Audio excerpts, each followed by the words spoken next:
Welcome to Fear and Fiction, where the stories are strange and the fear is real.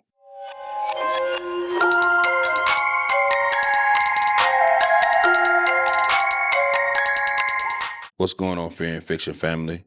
We're back. Today we're going to do some hood ghost stories. You guys love the ghost stories, so let me know how you feel about it. Let's get into it.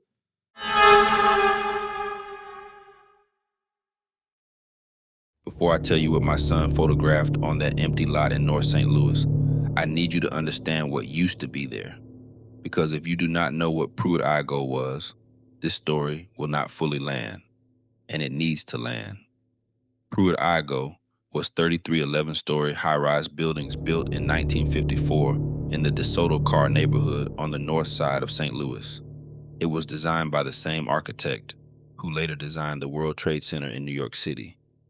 At its peak, it housed nearly 10,000 people, black people almost exclusively, because that is how St. Louis worked. White residents took federal loans to move to the suburbs, left Pruitt-Igoe behind, and the city stopped maintaining what they left.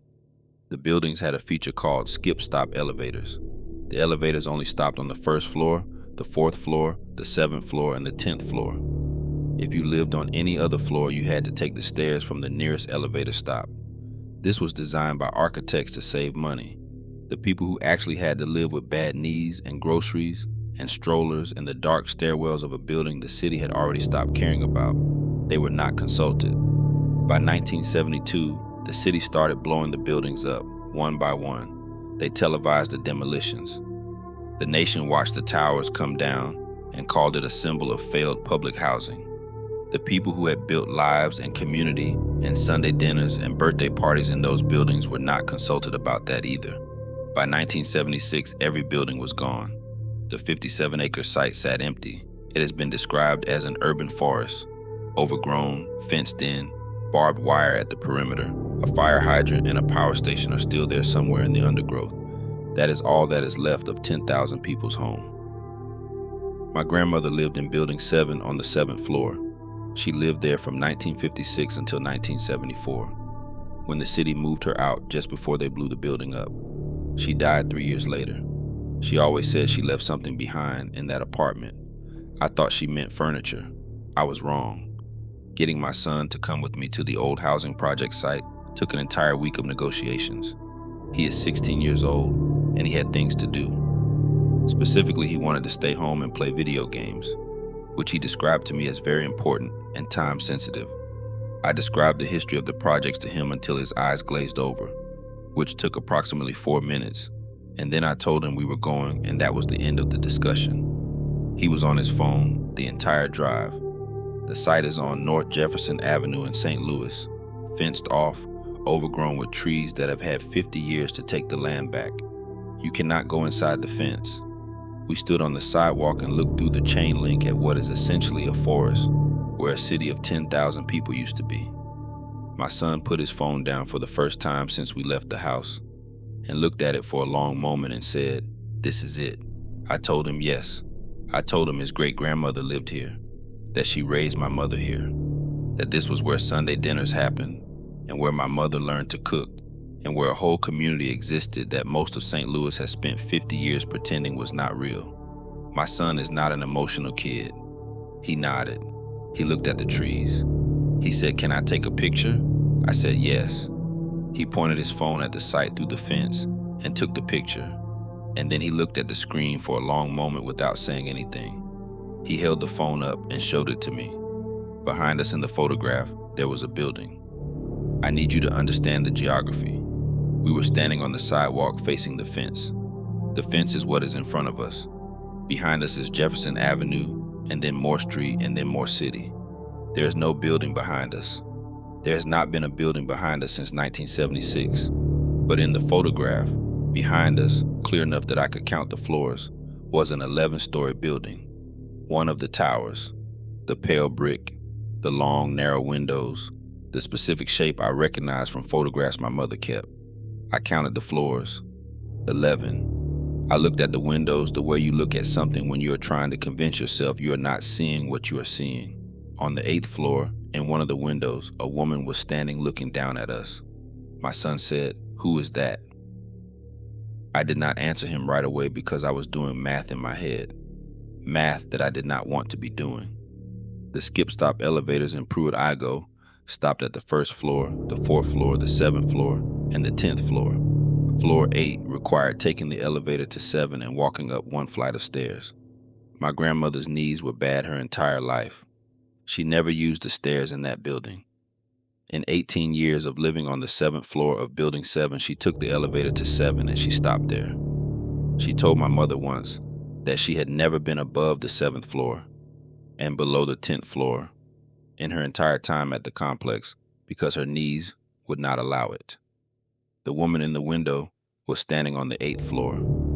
There was only one reason my grandmother would be on the 8th floor. She did not choose to be there. Something on the 8th floor was drawing her up one more flight than her knees had ever allowed her to go in life. I told my son to put his phone in his pocket, and I told him we were leaving, and I said it in the specific voice that means do not ask questions right now. He knows that voice. He did not ask questions. We were in the car, and 3 blocks away before he spoke. He said, "Mom, who was that woman?" I told him it was his great-grandmother. He sat with that for a minute. Then he said, "Why was she on the 8th floor if Grandma always said she lived on 7? I did not have a good answer for that. I still do not. What I know is that my grandmother left something behind in Building 7 at Pruitt-Igoe. Whatever she left behind has had 50 years in the dark and the overgrowth to move around. And wherever it has gotten to, it wanted us to know it was still there. My son has not asked to stay home from anything since that day. Some lessons you only need once."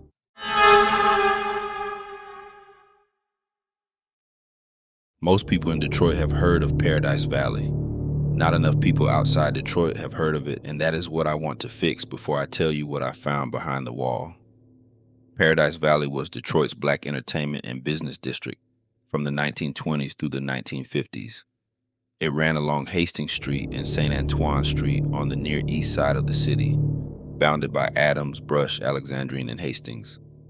Over 300 black-owned businesses, hotels, restaurants, nightclubs where Duke Ellington played, where Billie Holiday performed, where Count Basie and Sarah Vaughan came through so regularly that the headliners at the Paradise Valley clubs were as legendary as anything happening at the Apollo in Harlem. The Gotham Hotel on John R. Street was considered the finest hotel available to black travelers in the United States at its peak. Langston Hughes stayed there. Thurgood Marshall stayed there. Joe Louis. Aretha Franklin's father established his church on Hastings Street. The whole district was alive in a way that required building something from nothing, because everything around it was designed to keep black people out. Then came the highway. Interstate 375 was built through the heart of Paradise Valley starting in 1959. Hastings Street, the main boulevard, the center of all of it, was destroyed completely. The last 3 structures still standing on the old Paradise Valley blocks were demolished in 2001. Today, Interstate 375 runs directly over where Hastings Street used to be, a sunken freeway cutting through the east side of downtown Detroit. In 2025, the city started construction to convert the sunken highway back to street level. They are trying to reconnect the streets. They are too late to reconnect everything that was cut, but they are trying. I am a contractor. I was hired to renovate a building on the edge of the old Paradise Valley district last spring. What I found in that building I filed as a structural anomaly on my permit paperwork because I did not know what else to call it. What it actually was is the reason I'm telling this story. The building was a 3-story brick structure on the edge of the district that had been used for storage for the past 30 years. Before that, based on the bones of it, it had been a commercial building of some kind.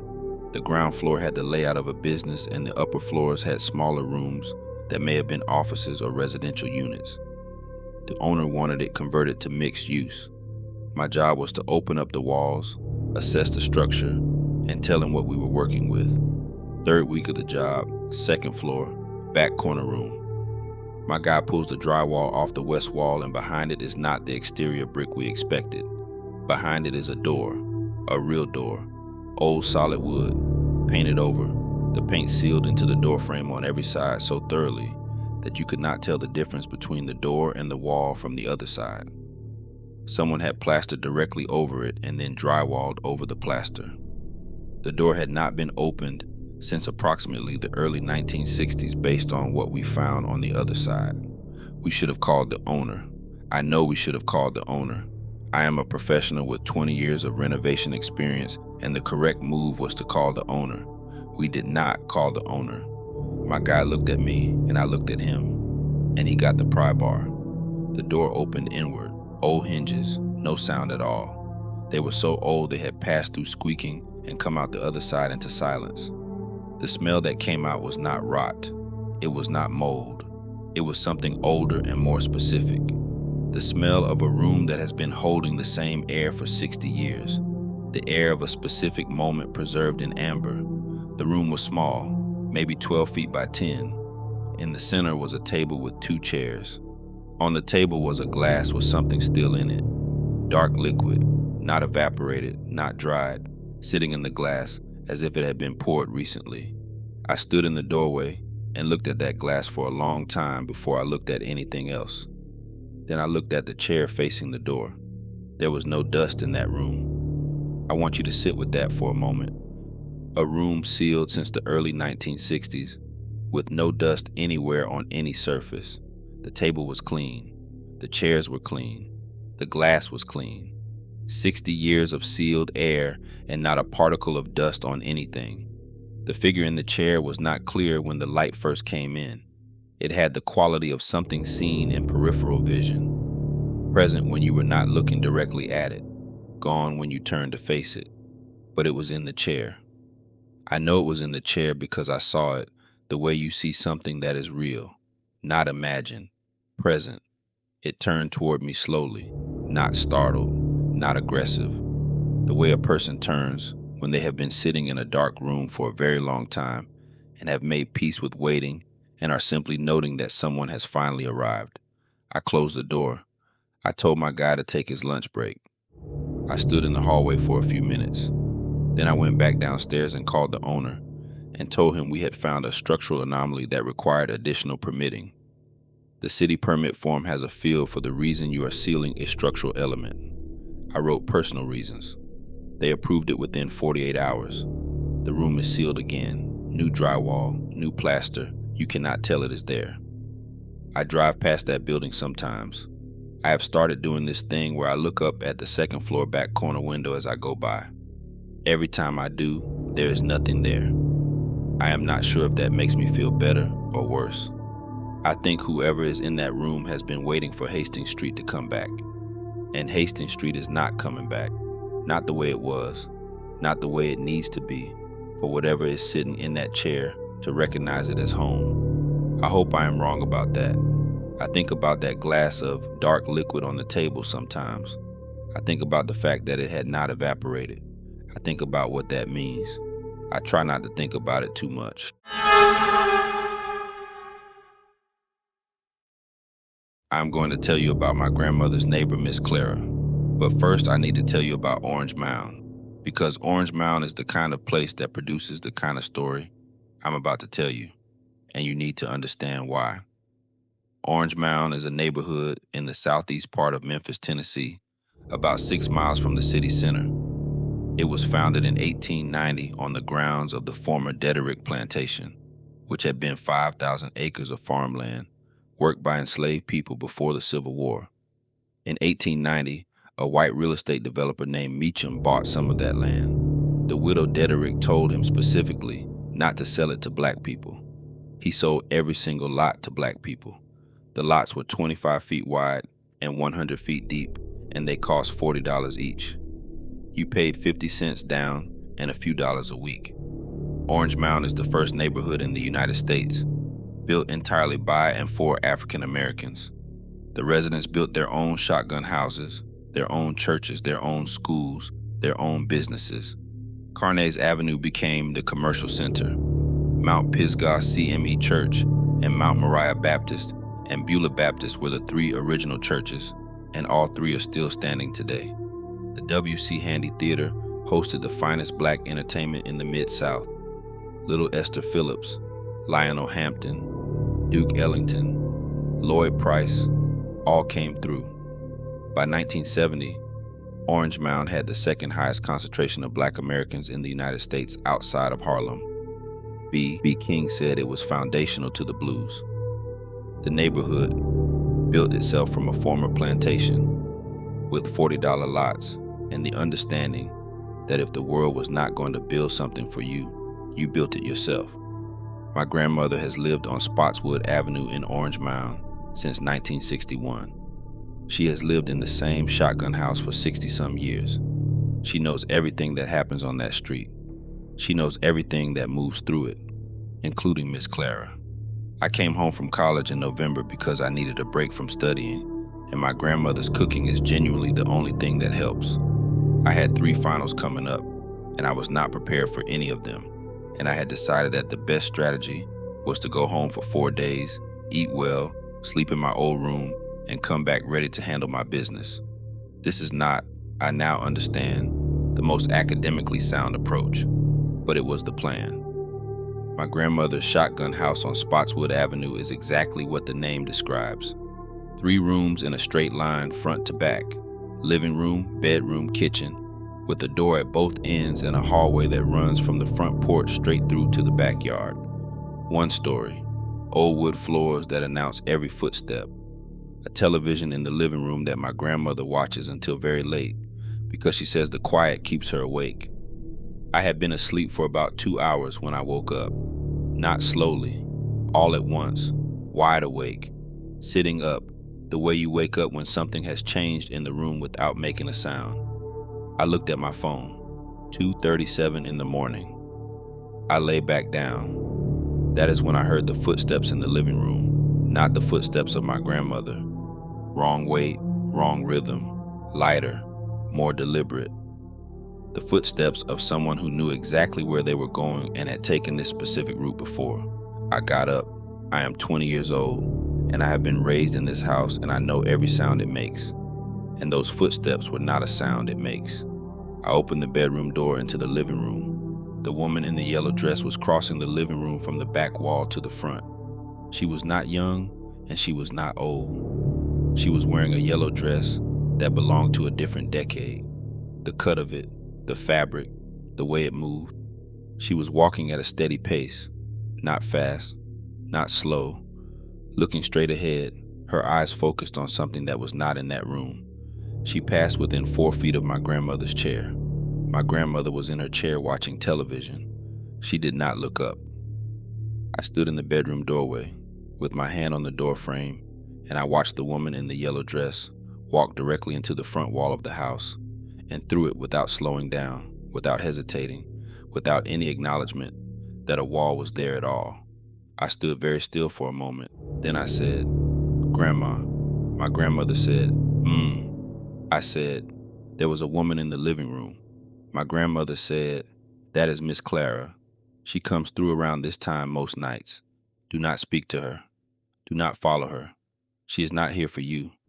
She said it the way she says everything, in the specific tone of someone who has explained something many times and has made peace with explaining it again. She did not look away from the television. I came and sat on the couch because my legs had made the decision for me. I said, "How long has she been doing this?" My grandmother said, "Since before I moved to this street. Since before the houses on this street were built the way they are now. She walks the same route every night, through the yards and through the houses. The houses have changed, but the route has not. She walks where she has always walked." I asked what she was looking for. My grandmother was quiet for a moment. Then she said, "Her son. He went out one night in 1938 and did not come home. She has been walking that route every night since looking for him. She will walk it until she finds him, or until she understands that she is not going to find him. She has not understood that yet." I sat on my grandmother's couch in Orange Mound at 2:40 in the morning, and I thought about a woman who has walked through walls looking for her child every night for nearly 90 years. I thought about what it costs to love someone that much. I thought about what it means to keep looking past the point where looking makes sense. Then my grandmother looked at me over her glasses and said, "You want some pie?" "I have sweet potato in the kitchen." I said yes. I have stopped complaining about finals. I have stopped complaining about most things. Some perspective comes from professors and textbooks. Some comes from sitting in a shotgun house on Spotswood Avenue at 2:40 in the morning, watching a woman in a yellow dress walk through walls, looking for someone who has been gone since 1938. I passed all three of my finals. My grandmother said she expected nothing less. Miss Clara still walks, every night. Same route, same yellow dress, same eyes that are looking for someone she has not found yet. My grandmother leaves the porch light on for her. She said it is the least she can do.